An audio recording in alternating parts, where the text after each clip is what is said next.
You ever been judged just by the shoes on your feet? By the clothes on your back?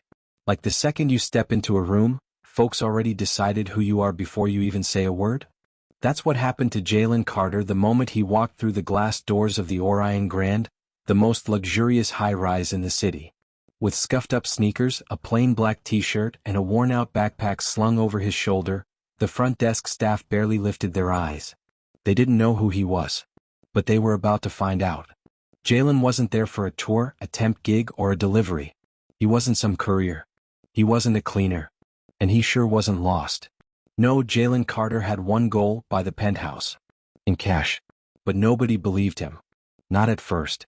The doorman gave him a once-over, frowned, then immediately stepped in front of the elevator. You lost? The man said, arms crossed, lips curled in disdain.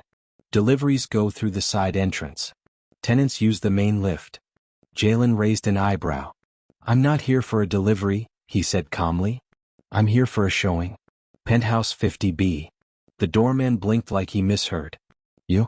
A showing? Then he laughed like Jaylen had told the best joke all day. Sir, I don't think that unit's in your price range. That was strike one.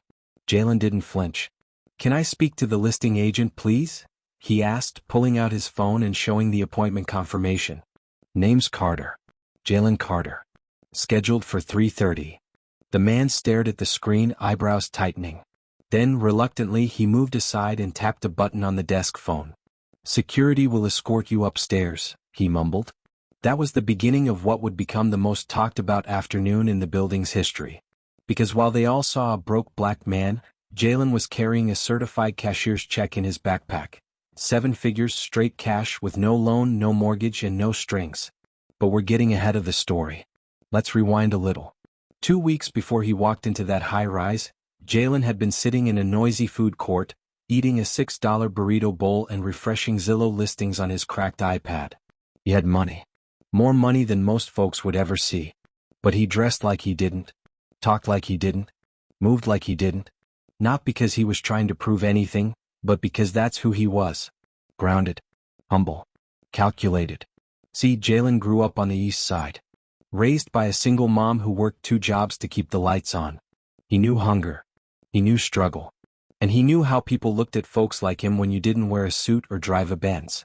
After earning his engineering degree, he launched his own software company, one that went from a backroom coding hustle to a full-on cybersecurity solution used by 3 Fortune 500s. Quietly. No flashy headlines. No social media flexing. Just results. Jaylen sold his company for $18 million. And not a soul outside his tax attorney knew. So when he decided to finally buy his dream place, he wanted to keep things low-key. No agents. No stylists. No fake smiles. Just him. But the world doesn't like quiet success when it comes in black skin and worn sneakers. Back at the Orion Grand, Jaylen stepped off the elevator onto the 50th floor and was met by Vanessa, the building's senior sales rep. Blonde, polished, blazer pressed to perfection. Her smile was tight the moment she saw him.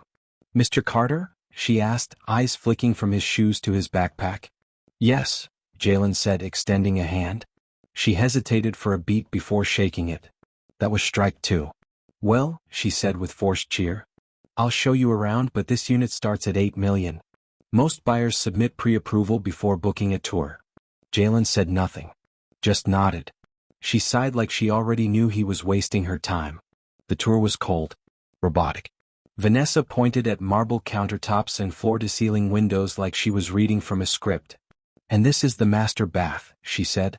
Imported stone, rainfall shower, Italian fixtures. One of a kind. It's nice, Jaylen said. Quiet up here. That's the idea, she replied. Not many people make it to the top. Jaylen let that comment slide. Barely.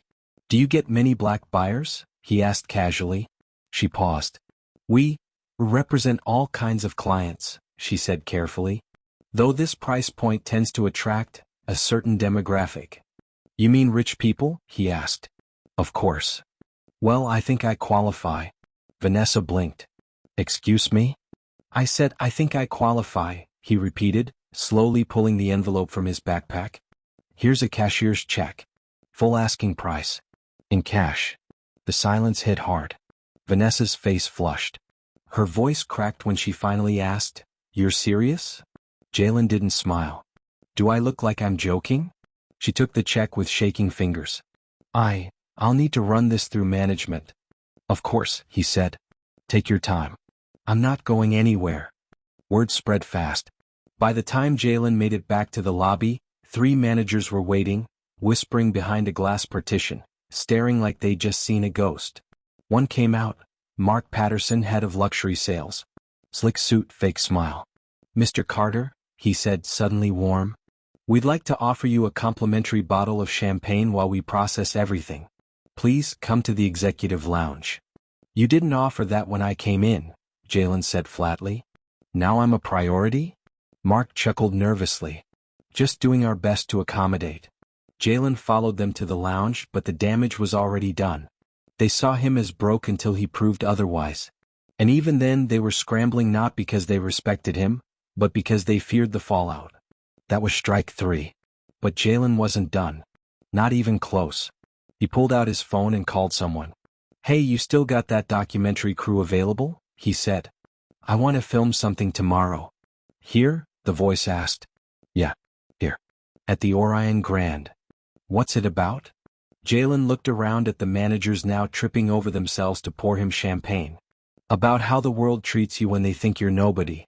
And how fast they change when they realize you're the one signing the check."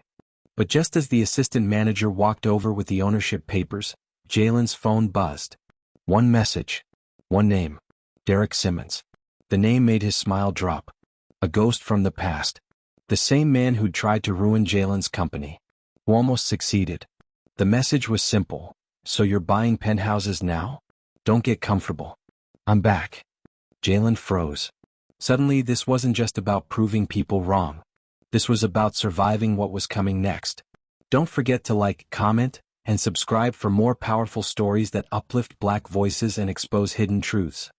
Jaylen Carter sat in the Orion Grand's executive lounge, the crystal champagne flute untouched in his hand, while a storm brewed behind his calm eyes. The luxury staff buzzed around him now with too much enthusiasm. Mark, the head of sales, suddenly called him sir. Vanessa's voice had adopted a sugary politeness, and the security guard who had blocked him from the elevator earlier now stood near the glass doors, arms awkwardly folded, clearly avoiding eye contact. But Jaylen wasn't celebrating. Not now. Not with that message still burned into his phone screen. "So you're buying penthouses now? Don't get comfortable. I'm back." Derek Simmons. The name was like poison in his bloodstream. Derek had been more than just a rival. He was the snake in the garden, the man who tried to destroy Jaylen's startup when it first gained traction. Back then, Derek was a VC golden boy with slick hair, perfect veneers, and a history of leeching off minority talent to boost his own reputation. When Jaylen's startup landed its first contract, Derek offered investment in exchange for a controlling stake. Jaylen declined. Derek retaliated, blacklisting him from investor circles, spreading false stories about his company's tech, and even trying to steal his IP through shady legal threats. Jaylen barely escaped with his business intact. Now, 3 years later, here he was again, resurfacing just as Jaylen stepped into the spotlight. Jaylen leaned back, slowly closing his eyes. He didn't trust the timing. But he also wasn't the same man Derek tried to destroy. He was sharper, stronger, wealthier. The cashier's check had been processed. The sale was officially underway. But Jaylen knew the story was far from over. That night, after leaving the Orion Grand, Jaylen returned to the east side, not because he had to, but because he wanted to. He pulled up to his mom's house in a modest Tesla, still wearing his same scuffed sneakers and hoodie. Miss Carla Carter opened the door with a look of relief and love. "Boy, I saw that building on your email. That's where you were today?" she asked. "Yeah," he said. "I bought the top floor." Her eyes widened. "You bought it? Not rented?" "Cash," he said. "No mortgage." She hugged him tight. "Lord have mercy. You really did it." But even in the warmth of her pride, Jaylen couldn't shake Derek's message. That night, Jaylen opened his laptop, called up an encrypted browser, and began scanning public data on Simmons and Locke, the investment firm Derek now ran. What he found made his stomach twist. Derek had just signed a new lease for corporate space, inside the Orion Grand. The very same building Jaylen was about to move into. Of course, Jaylen whispered. He's not just watching. He's moving in. 2 days later, the official building handover happened. Jaylen arrived with no entourage, no moving truck, just a manila folder containing deed documents and ID. As he stepped into the penthouse, floor 50B, he paused and took it all in. The view of the skyline, the gleaming floors, the rooftop pool. He didn't feel vindicated. He felt focused. The concierge handed him the key fob. "Mr. Carter, welcome to the Orion Grand. Please let us know if you'd like to schedule your concierge team." "I won't need one," he said. "But I would like access to the boardroom." "The boardroom?" "Yeah. I'm planning a small owner's mixer. Nothing big. Just something to introduce myself." "We'll make the arrangements," the concierge said. That same afternoon, Jaylen received a formal letter from the HOA board, cordially welcoming him to the building, but also reminding him of decorum, noise ordinances, and expectations of exclusivity. He knew what it meant. Some residents were already whispering. His arrival wasn't going unnoticed. The next morning, Jaylen stepped into the building gym. He was midway through his workout when he heard someone behind him chuckle. "Didn't expect to see you here," a voice said. Jaylen turned slowly. It was Derek. Same slick smile, same arrogance, now wearing a tailored sweatsuit and designer trainers. "Guess you finally found your way into the big leagues," Derek smirked. Jaylen wiped sweat from his brow. "Didn't realize roaches made it to the top floor." Derek laughed. "Still bitter, huh? I offered you a lifeline back then. You refused. You tried to bury me." "Business," Derek said with a shrug. "You took it personal. That's your weakness." "We'll see," Jaylen said. Derek walked over, voice low. "Here's how this is gonna go. You keep playing house up here, trying to impress people who don't want you around. Meanwhile, I build real influence. Money talks, Jaylen. And right now you're just the headline of the week. People forget headlines." Jaylen didn't respond. He just stared until Derek turned and left. He knew this wasn't just personal. It was strategic. Derek didn't just want the building, he wanted the narrative. That night, Jaylen emailed his assistant. "Secure a full-page ad in the business section," he wrote. "And contact the building's PR firm. I want to host a tech showcase. Invite only. Penthouse 50B. "You sure?" she replied. "Yes," he said. "It's time people stop wondering why I'm here, and start understanding what I built." But the next day, before any of that could happen, Jaylen's inbox was hit with an anonymous tip. A whistleblower email. Subject line, "Your name's on a list." He opened it. Attached was a PDF, a confidential HOA complaint. It included photos of him entering the building, allegations that he was not the real buyer, that his purchase was a money laundering front, and that he posed a threat to the image of the community. Jaylen's hands shook. There were signatures. Residents. People who never even spoke to him. And at the bottom, a familiar one. Derek Simmons. Don't forget to like, comment, and subscribe for more powerful stories that uplift Black voices and expose hidden truths. Jaylen stared at the document on his screen, each word like a punch to the chest. The HOA complaint wasn't just a few residents whispering, it was a coordinated attack. Accusations of money laundering, fraud, even suggestions that he used a fake identity to secure the penthouse. At the bottom of the page sat Derek Simmons' signature, bold and smug like a knife twist. Jaylen took a deep breath, closed the document, and leaned back in his chair. This wasn't just petty. It was strategic. Derek was using every tool available to push him out. He knew Jaylen wouldn't respond emotionally. But Derek also knew how institutions could weaponize suspicion, especially against Black men. One false rumor, one misstep, and Jaylen's image, his company, his new home, could all come crumbling down. But Jaylen didn't build himself up just to watch it all collapse. He picked up his phone and dialed. "Kendra? I need you to call my legal team. And my publicist. Now." Kendra, his executive assistant, didn't ask questions. "You got it," she said. Jaylen's fingers moved quickly next. He forwarded the HOA document to his lawyers, flagged it with the subject line, "Defamation and Harassment." Within an hour, he was on a video call with Tasha Nwosu, his lead attorney. "This is serious," she said, eyes narrowing as she reviewed the PDF. "Derek signed this? That man is poking a legal bear. What can we do?" "We're going to hit back hard," Tasha replied. Letter of intent to sue for libel. Public retraction demand. And we send the HOA a formal complaint of our own. You're not backing down. Jaylen nodded, the fire in his chest turning into something colder. Focused. Controlled. And if they still try to remove me? Tasha smirked. Then we take them to court, and the media with us. Jaylen smiled just barely. Good. But he wasn't done. That evening he hosted a soft welcome event in his penthouse. Small guest list handpicked. Not just influencers or tech friends but community leaders, journalists, and even a few politicians.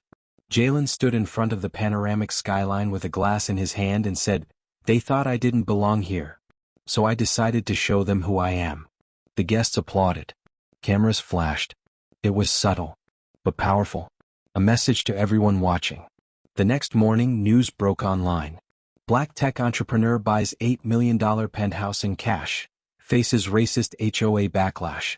Jaylen hadn't said a word publicly. But the whispers became headlines. The HOA held an emergency meeting. Residents argued in the lobby. Meanwhile, Derek paced in his private office 2 floors below, rage boiling beneath his calm exterior. Jaylen was winning the public battle. But Derek had other plans. And Jaylen knew it. That's why he was already 3 moves ahead. While the building scrambled to handle the press, Jaylen requested access to the HOA board meeting minutes. Through his legal team he discovered something worse. The HOA president, Elaine Prescott, had close financial ties to Derek's firm. Campaign donations. Shared real estate ventures. Even a shell LLC linking them to a construction contract inside the building. Conflict of interest? Absolutely. Illegal if undeclared? Very possible. Jaylen's jaw clenched. They were planning to use the HOA to force me out, then take over the penthouse and resell it, he said to Tasha. That's the game. So let's play it, she said. Expose them. That night, Jaylen sat down with an investigative reporter from a major black-owned news outlet. On record. Off script. I didn't buy this penthouse to prove anything, Jaylen said. I bought it because I earned it. But the minute I walked through those doors they treated me like I was trespassing. And now, they're trying to erase me. The video interview dropped 2 days later. It went viral. Millions of views. Thousands of comments. #WeAreJaylen began trending. People shared stories of being profiled in luxury spaces, of being told they don't belong. The pressure mounted. Even celebrities reposted the clip. Meanwhile, inside the Orion Grand things got tense. Residents began splitting into 2 camps. Those who sided with Jaylen and those who wanted him gone. Vanessa, the agent who'd originally dismissed him, knocked on his penthouse door one evening. "Mr. Carter," she said awkwardly. I didn't know who you were that day. I made assumptions." Jaylen nodded. "And what changed?" "The news. The attention." So you see me now because they see me," he said. "That's not real change. That's survival." She said nothing. Just nodded, embarrassed, and left. Jaylen turned away. He didn't need their approval. He needed the truth to come out. But just as things were turning in his favor, Tasha called. Her voice was tense. "Jaylen, we found something." "What is it?" Derek's firm didn't just back Elaine's campaign. They made illegal payments to multiple board members. "If we leak this, it'll bring down the entire HOA." Jaylen's heart skipped. "Do it." "Wait," she said. "There's one more thing. Derek, he's filed a lawsuit against you." "For what?" "Defamation. Interference. Public slander." "What?" "He's playing dirty.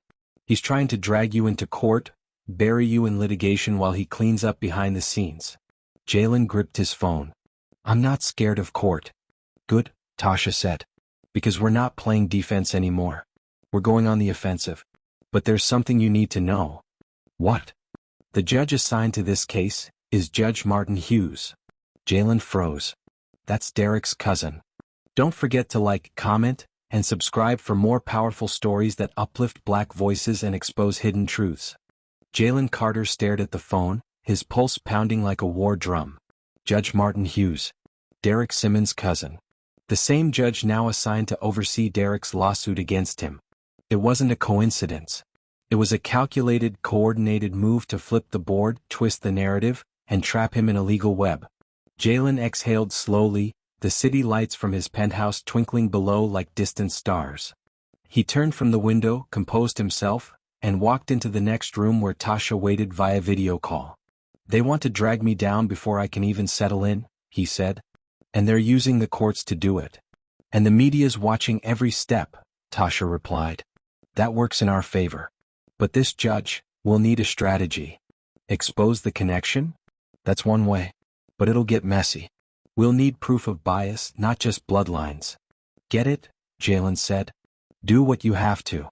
The next morning, Jaylen was served official court papers. Derek was suing him for $10 million in damages, alleging defamation, malicious intent, and loss of business due to Jaylen's media comments. The timing was perfect for Derek. With the HOA scandal gaining national attention, Derek painted himself as the real victim. "This is reverse discrimination," Derek told the press. "I've supported black entrepreneurs my entire career. Jaylen Carter is using identity politics to ruin my reputation. This isn't about race. It's about lies." Jaylen watched the interview play on loop across networks. He clenched his jaw. "This man weaponized the system against me, and now he's hiding behind it." Tasha responded swiftly, holding a press conference of her own. "This lawsuit isn't about defamation," she told the crowd of reporters. "It's retaliation. Mr. Simmons and his partners are being investigated for financial misconduct, conflict of interest, and targeted harassment against a legal property owner. We welcome the courtroom. We look forward to discovery." The case became the talk of the city. Journalists from both conservative and progressive outlets latched on, and public opinion split. Social media boiled over. Some people called Jaylen an inspiration. Others called him entitled. But Jaylen stayed silent. Calculated. Focused. Days later, Judge Martin Hughes held the first hearing. The courtroom was packed. Jaylen walked in wearing a fitted charcoal suit, no jewelry, no flair, just quiet power. Derek arrived moments later, smug as ever, flanked by his legal team. When Judge Hughes took the bench, he looked at Jaylen for a long moment before speaking. "Let's begin," the judge said. The trial was set. But what neither Derek nor Judge Hughes knew was that Tasha had uncovered something big. Hidden bank transfers. Undisclosed family gifts.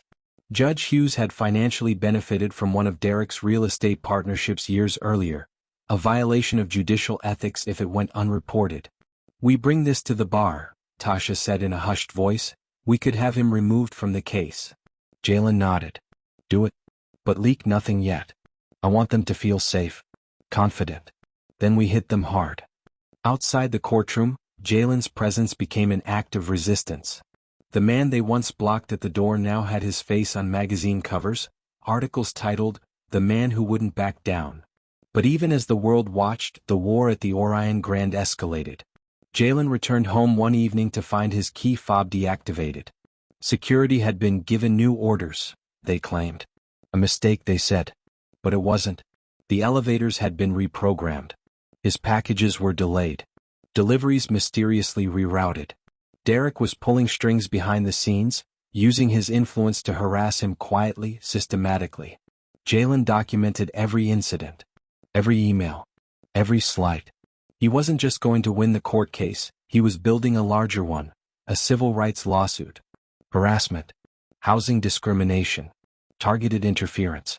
Meanwhile, word spread that the HOA board president, Elaine Prescott, had abruptly resigned.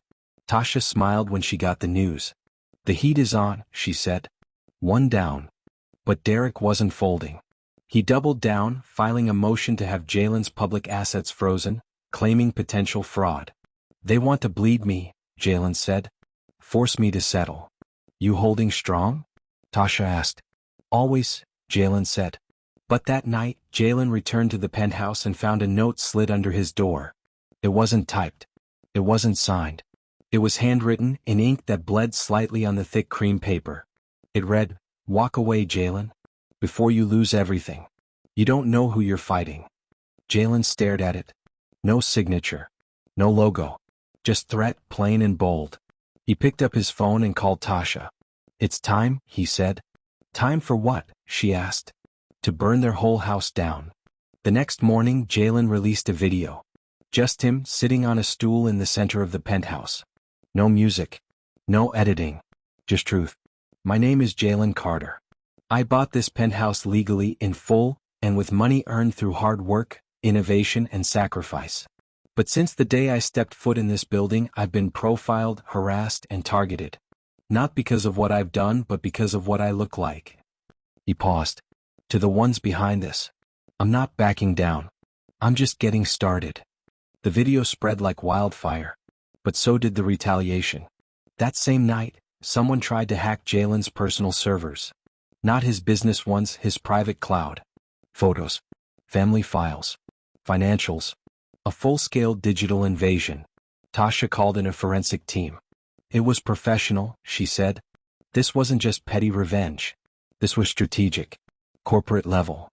Jaylen clenched his fists. This is more than just Derek now, he said. He's not working alone. What do you mean? I think this whole thing goes deeper. Beyond the HOA. Beyond the building. This might be about the company I sold. You think they want it back? I think they never wanted me to have it in the first place. Just then Jaylen's phone buzzed again. A new email. No subject. One attachment. He opened it. A grainy photo. It showed a man in a suit shaking hands with Derek Simmons, and standing next to them was the CEO of the company Jaylen sold his startup to. His heart sank. This wasn't just about envy. It was a full-blown conspiracy. Don't forget to like, comment, and subscribe for more powerful stories that uplift Black voices and expose hidden truths. Jaylen stared at the photo, heart pounding as the truth finally snapped into focus. The man standing beside Derek Simmons in the grainy image wasn't just some old corporate suit. It was Vincent Grayson, CEO of Oracle, the tech giant that acquired Jaylen's startup 2 years ago. The same company that made Jaylen a multimillionaire. The same man who'd once told him, Jaylen, your vision is disruptive, but we'll protect your legacy. Now here he was, smiling next to Derek. The pieces locked into place. The lawsuit. The HOA slander. The blocked elevators. The hacking attempt on his personal server. It wasn't just about Derek's ego anymore, it was about control. They weren't just trying to push Jaylen out of the penthouse. They were trying to erase him, his ownership, his influence, and his place in the very system he'd climbed into. Jaylen picked up the phone. Tasha, he said, voice low and controlled. They're all in on it. Oracle. Derek. The HOA board. Maybe more. They want me to fold. But I'm not going anywhere. I already filed the motion to subpoena Oracle's financials connected to Derek, Tasha said. We're also bringing in the federal housing authorities. Discrimination. Conspiracy. Retaliation. We've got everything lined up. Good, Jaylen said. Then let's finish this. The next day in court, the courtroom was packed tighter than ever. Jaylen sat silently as Judge Hughes entered, clearly rattled. Overnight, Tasha had leaked the judicial ethics violation documents to a respected legal journal, and the press picked it up like wildfire. Judge assigned to Carter versus Simmons linked to defendant through undisclosed family business. Judge Hughes cleared his throat. Before we proceed, he said, I must announce I am recusing myself from this case. Gasps erupted. Jaylen didn't flinch. He just exchanged a glance with Tasha, who nodded slightly. Checkmate. A new judge was appointed immediately, a black woman named Judge Nia Walters, known for her no-nonsense demeanor and fierce reputation for fairness. Jaylen's case got a second wind. The courtroom turned tense as Tasha began laying out evidence like chess pieces. Your Honor, she said, we have proof that Mr. Simmons conspired with members of the HOA board to fabricate a complaint and harass my client after he legally purchased his property. We also have documented ties between Mr. Simmons and Oracle CEO Vincent Grayson, suggesting collusion, character defamation, and civil rights violations.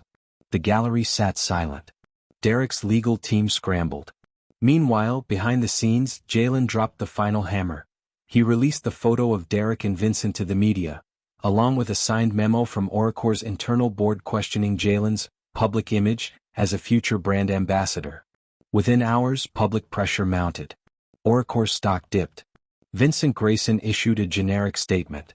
But it was too late. Jaylen's name was trending again, this time as a symbol of power, resilience, and justice. The trial turned. The media blitz turned. And finally the court turned. Days later, the new judge ruled in Jaylen's favor, dismissing Derek's $10 million lawsuit, granting Jaylen a restraining order against Derek and select HOA members, and ordering a formal audit into the building's discriminatory practices. But Jaylen wasn't finished. The very next week he held a press conference inside the Orion Grand's main lounge. In front of a massive crowd of reporters and supporters, he stepped up to the mic. "They tried to make me feel small. They called me a fraud. They tried to erase me. But let this be clear. I'm still standing. Still thriving. And I'm not just here to live in this building, I'm here to change how these buildings work." He paused, looking into the cameras. "We're launching the Carter Initiative, a $10 million fund to support Black homeowners, entrepreneurs, and legal protections for those facing racial discrimination in luxury spaces. We're buying back the block, floor by floor, building by building." The crowd erupted. As he stepped down from the mic, he was swarmed by reporters, allies, and even strangers who saw themselves in him. But Jaylen just smiled, calm and confident. He'd won more than just a penthouse.